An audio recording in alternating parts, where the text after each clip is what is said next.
ሰላም ጤና ይስጥልን አድማጭ ተመልካቾቻችን፣ ይህ ዘወትር በየሳምንቱ በቦሌ ክፍለ ከተማ ኮሚኒኬሽን ጽሕፈት ቤት እየተዘጋጀ የሚቀርብላችሁ ከሰኞ እስከ ሰኞ የተሰኘው ፕሮግራማችን ነው። በዚህ ፕሮግራም በክፍለ ከተማው በሳምንቱ የተከናወኑ አበይት ጉዳዮች ይቀርባሉ። እስከ ፕሮግራማችን ፍጻሜ አብራችሁን እንድትቆዩ እንጋብዛለን።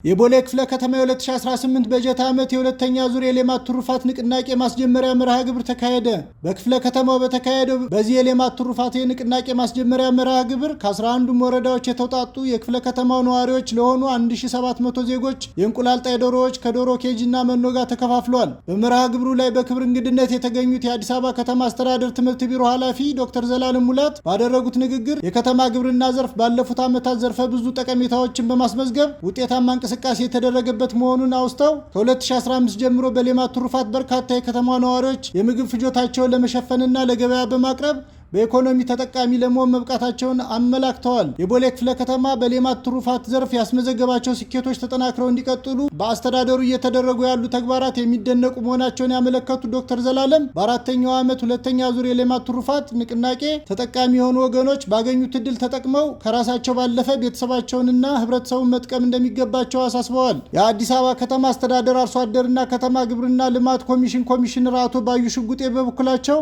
ከለውጡ ማግስት በገጠርና ከተማ ከተከናወኑ ስኬታማ ተግባራት መካከል የምግብ ዋስትናንና የኢኮኖሚ ተጠቃሚነት ለማሳደግ የተሰሩ ስራዎችን ጠቅሰው በሌማት ትሩፋት ንቅናቄ በተከናወነ እንቅስቃሴ እንደ አዲስ አበባ ከተማ ህብረተሰቡ ሸማች ብቻ ሳይሆን አምራች እንዲሆን በተከናወኑ ስራዎች ተጨባጭ ውጤቶች መመዝገባቸውን በመግለጽ በአሁኑ ወቅት 1.1 ሚሊዮን የከተማ ነዋሪዎች እና 2600 ተቋማት በዘርፉ ተሰማርተው ተጠቃሚ መሆናቸውን ተናግረዋል። አቶ ባዩ አያይዘውም በዕለቱ በክፍለ ከተማው በተካሄዱ የ2018 በጀት ዓመት ሁለተኛ ዙር የሌማት ትሩፋት ንቅናቄ ተጠቃሚ የሆኑ ነዋሪዎች ስራቸውን በማስፋት ከራሳቸው አልፎ ለህብረተሰቡ ተጠቃሚ እንዲሆኑ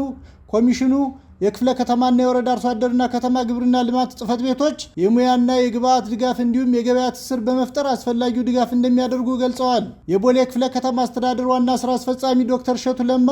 በክፍለ ከተማው የከተማ ግብርና በስፋት እየተከናወነ መሆኑ በአርአያነት የሚጠቀሱ ስኬቶችን እያስመዘገበ እንደሚገኝ አውስተው የከተማ ግብርና ስራው አካል የሆነው የሌማት ትሩፋት ንቅናቄ ከተጀመረበት ጊዜ አንስቶ በርካታ የክፍለ ከተማ ነዋሪዎች የምግብ ዋስትና ማረጋገጥና በኢኮኖሚ ተጠቃሚነታቸውን ማሳደግ መቻላቸውን አመላክተው በዛሬው ዕለት የዶሮ ኬጅና መኖ የተሰጣቸው የክፍለ ከተማው ነዋሪዎች እንደ ከዚህ ቀደሙ የንቅናቄው ተጠቃሚዎች በትጋት በመስራት የላቀ ስኬት እንዲያስመዘግቡ አሳስበዋል። የከተማ የክፍለ ከተማ እና የወረዳ አስተዳደር አመራሮች በተገኙበት በዚህ የንቅናቄ መርሃ ግብር በቤተሰብ 5 ዶሮዎች አንድ የዶሮ ኬጅና መኖ ለ1700 ነዋሪዎች እንደተሰጣቸው የተናገሩት የቦሌ ክፍለ ከተማ አስተዳደር አርሶ አደርና ከተማ ግብርና ጽሕፈት ቤት ኃላፊ ወይዘሮ ሰናይት ባህሩ በዶሮ እርባታ ሂደት ወሳኝ የሆነው የባለሙያ ክትትልና ድጋፍ ተጠናክሮ እንደሚቀጥል አረጋግጠዋል።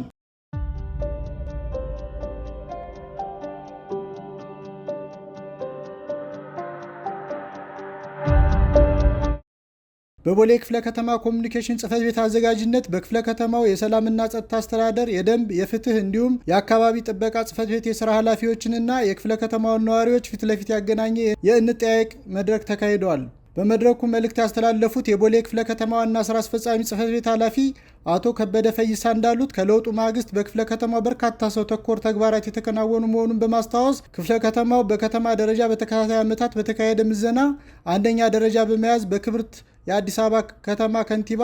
ወይዘሮ አዳነች አቤቤ እጅ የመኪና ተሸላሚ መሆኑን ገልጸው የዛሬው መድረክ በልማትና በመልካም አስተዳደር ስራዎች ሂደት ያልታዩ ችግሮችን ለመለየት የሚያስችል በመሆኑ ተሳታፊዎች ያለምንም ይሉኝታ ጥያቄያቸውን እንዲያቀርቡ ጠይቀዋል። በመድረኩ በቦሌ ክፍለ ከተማ ፍትህ ጽሕፈት ቤት ኃላፊ በአቶ ሙሉቀን አዲሱ አማካኝነት በተያዘው በጀት ዓመት ባለፉት 5 ወራት በአራቱም ጽሕፈት ቤቶች የተከናወኑ ስራዎች ሪፖርት ቀርቦ ሰፊ ውይይት ተካሂዶበታል። ተሳታፊ ነዋሪዎች ከለውጡ ማግስት መንግስት የህብረተሰቡን ጥያቄዎች ለመመለስ ባደረገው ጥረት ከፍተኛ ለውጥ መመዝገቡን በመግለጽ ከዚህ በፊት በመድረክ ከሰላምና ጸጥታ፣ ከደንብ ማስከበር፣ ከፍትህና አካባቢ ጥበቃ ጽሕፈት ቤቶችን በተመለከተ የቀረቡ ጥያቄዎች መልስ ማግኘታቸውን በማስታወስ ምስጋናቸውን ያቀረቡ ሲሆን አሁንም የህብረተሰቡን ሰላምና ጸጥታ ከማስጠበቅ አኳያ የሰላም ሰራዊቱን ከማጠናከር፣ ህገወጥ ተግባራትና አዋኪ ድርጊቶችን ከመከላከልና ከመቆጣጠር፣ በኮሪደር የለሙ አካባቢዎችን ከመጠበቅና ከማስቀጠል አኳያ የተጀማመሩ ስራዎች ተጠናክረው እንዲቀጥሉ ጠይቀዋል። የአራቱ ጽሕፈት ቤት ኃላፊዎች በበኩላቸው ከተሳታፊዎች ለቀረቡ ጥያቄዎች ሰፊ ምላሽና ማብራሪያ የሰጡ ሲሆን በነዋሪዎች የተነሱ ዘርፍ ተኮር ጥያቄዎችንና ቀጣይ የትኩረት አቅጣጫዎችን በመውሰድ እስከ ወረዳ ድረስ በስፋት የህዝብን ተጠቃሚነት የሚያረጋግጡ ስራዎች እንደሚከናወኑ አረጋግጠዋል። የቦሌ ክፍለ ከተማ አስተዳደር ኮሚኒኬሽን ጽህፈት ቤት ኃላፊ አቶ ሚኪያስ አውቀነው በህዝቡ የተነሱ ጥያቄዎች ተለቅመው ለጽህፈት ቤቶቹ የሚሰጡና የቀረቡ ጥያቄዎች ስለመፈታታቸው በተግባር ተወርዶ የማረጋገጥ ስራ እንደሚሰራ እንዲሁም ለህዝቡ ምላሽ የሚሰጥ መሆኑን ገልጸው የዚህ አይነት የህዝብ እንጠያየቅ መድረኮች በሌሎችም ጽህፈት ቤቶች አጠናክሮ በመቀጠል የህብረተሰቡን ጥያቄ ለመመለስ እንደሚሰራ አስታውቀዋል።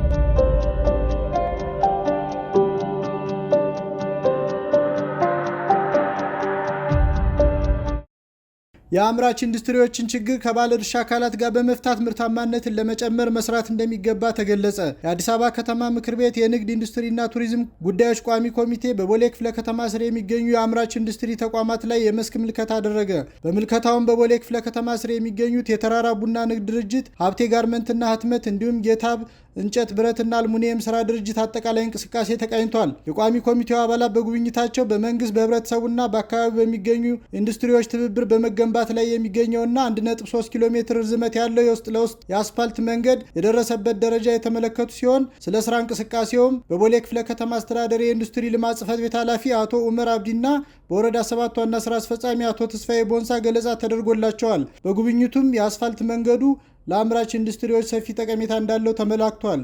የመስክ ምልከታውን የመሩት የአዲስ አበባ ከተማ አስተዳደር ምክር ቤት የንግድ ኢንዱስትሪና ቱሪዝም ጉዳዮች ቋሚ ኮሚቴ ሰብሳቢ የተከበሩ አቶ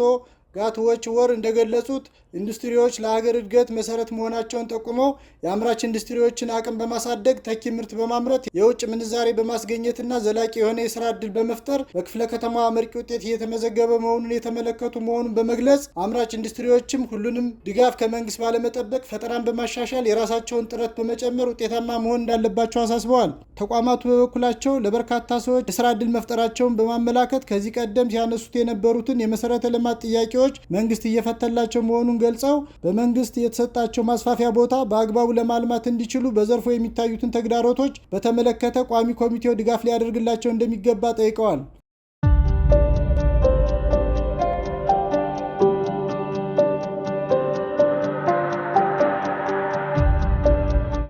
የቦሌ ክፍለ ከተማ የ2018 የመምህራንና የተማሪዎች ስፖርት ሊግ ውድድር ተጀመረ። የትምህርት ቤቶች ስፖርት ሊግ ውድድርን ባህል በማድረግ በአካሉ ብቁና በአእምሮ ንቁ ትውልድ ለሀገር ብልጽግና በሚል መሪ ሀሳብ ክፍለ ከተማ አቀፍ የመምህራንና የተማሪዎች ስፖርት ውድድር በቦሌ ህብረተሰብ ሁለተኛ ደረጃ ትምህርት ቤት ስቴዲየም በተካሄደ ደማቅ መክፈቻ የተጀመረ ሲሆን የከተማ የክፍለ ከተማና የወረዳ አመራሮችን ጨምሮ መምህራን፣ ተማሪዎችና የተማሪ ወላጆች ተገኝተዋል። በመክፈቻው ተገኝተው መልእክት ያስተላለፉት የአዲስ አበባ ከተማ አስተዳደር ትምህርት ቢሮ ምክትል ኃላፊ አቶ አሊ ከማል ከለውጡ ማግስት በከተማው ስፖርትን ለማስፋፋት በርካታ የስፖርት ማዘውተሪያ ስፍራዎች መገንባታቸውን ገልጸው ብቁና ንቁ ዜጋን ለማፍራት ትምህርት ቤቶችን ጨምሮ በሁሉም ቦታ ስፖርታዊ እንቅስቃሴ ማድረግን ባህል ማድረግ እንደሚገባ አሳስበዋል። የቦሌ ክፍለ ከተማ አስተዳደር ትምህርት ጽሕፈት ቤት ኃላፊ አቶ መስፍን ታደሰ በአካልና በአእምሮ የዳበረ ትውልድ ለማፍራት ስፖርት የማይተካ ሚና እንዳለው ገልጸው ስፖርት ለሁለንተናዊ እድገትና ለማህበራዊ ትስስር ወሳኝ ከመሆኑ ባሻገር ሀገራችን ለያዘችው የእድገትና የብልጽግና ጉዞ ከፍተኛ ድርሻ ያለውና ወንድማማችነትና እህትማማችነትን የሚያጠናክር መሆኑን ተናግረዋል። የቦሌ ክፍለ ከተማ ወጣቶችና ስፖርት ጽሕፈት ቤት ኃላፊ አቶ አንዱዓለም አሰፋ በበኩላቸው የትምህርት ቤቶች ስፖርት ውድድር መካሄዱ በመምህራንና በተማሪዎች መካከል የእርስ በርስ ግንኙነትን ከማጠናከር ባሻገር ተተኪ ስፖርተኞችን በብዛትና በጥራት ለማፍራት ይረዳል በማለት በዝግጅቱ ለተሳተፉና ላስተባበሩ አካላት ምስጋና አቅርበዋል። የመምህራንና የተማሪዎች ስፖርት ሊግ ታህሳስ 16 2018 ጀምሮ ለቀጣይ 15 ቀን የሚቆይና 24 የመጀመሪያ ደረጃና 16 ሁለተኛ ደረጃ የመንግስትና የግል ትምህርት ቤቶች የሚሳተፉ መሆኑ ተመላክቷል። ውድ አድማጭ ተመልካቾቻችን ለዛሬ ያዝናቸው መረጃዎች እኒህን ይመስላሉ። በቀጣይ ከሰኞ እስከ ሰኞ ፕሮግራማችን እስከምንገናኝ በደህና ቆዩ።